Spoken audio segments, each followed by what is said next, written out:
Now, weather forecasters are predicting more storms across Britain in the days ahead, and we seem to be experiencing more and more extreme weather. Well, let's speak now to Stuart Robinson from the Tornado and Storm Research Organisation, otherwise known as Toro, and he's in our Nottingham studio for us this evening. Good evening, Mr. Robinson. First of all, perhaps I could ask you, how rare or how common, to put it another way, are these tornadoes? We say a freak tornado, but actually we get quite a few a year, don't we, in this country?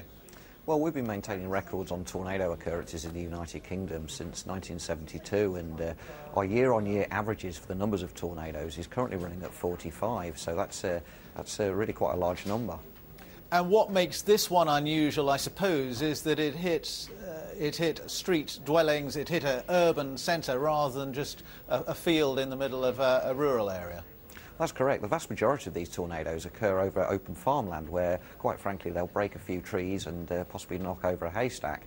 It's only really when they track across urban areas that they cause the scenes of devastation that we're seeing in London today. Now, this was quite a quick tornado. I mean, the people there spoke about it lasting for 30 seconds or so. So how does that compare to the huge tornadoes we see, the twisters we see in the United States, for example? Well, I've seen a large number of these tornadoes in America, and really there's not a lot to separate them.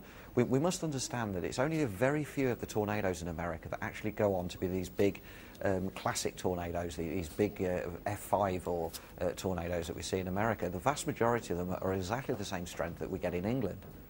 Can you just explain to us, the uninitiated, exactly what a tornado is, or how it is created by the atmosphere? Well, basically, it's all to do with air rapidly rising, and this tends to happen underneath the base of a rapidly building thunderstorm.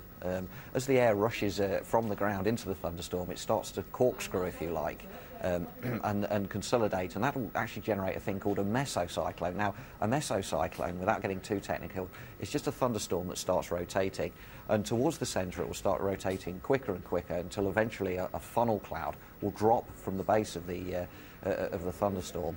It must be bearing in mind that it only becomes a tornado when there is evidence of the funnel cloud being actually on the ground, or we can actually see debris being dislodged on the ground. Now, we're going to be talking to our own weather forecaster, Susan Powell, in a moment, but how difficult are these tornadoes to actually forecast, to pinpoint? To actually pinpoint them is very, very difficult. Toro actually had a tornado watch out last night for Ireland and southwest England and southwest Wales. We actually downgraded that to an advisory at 6 a.m. this morning.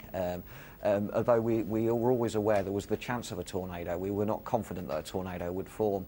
We're not saying that this event has caught us out because we had an advisory in place, but to actually pinpoint with any degree of accuracy, certainly within down to a county level, is the best that we can do.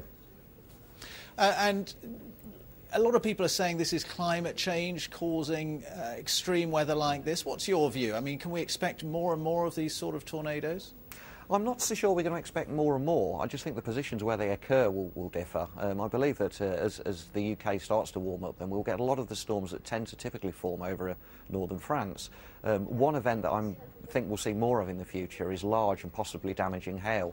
Certainly when hailstones get over the size of golf balls, and that's enough to start damaging cars, crops and cattle that are in fields. So I believe that we will see possibly an increase in tornadoes, but certainly more of an increase in the events of damaging hail.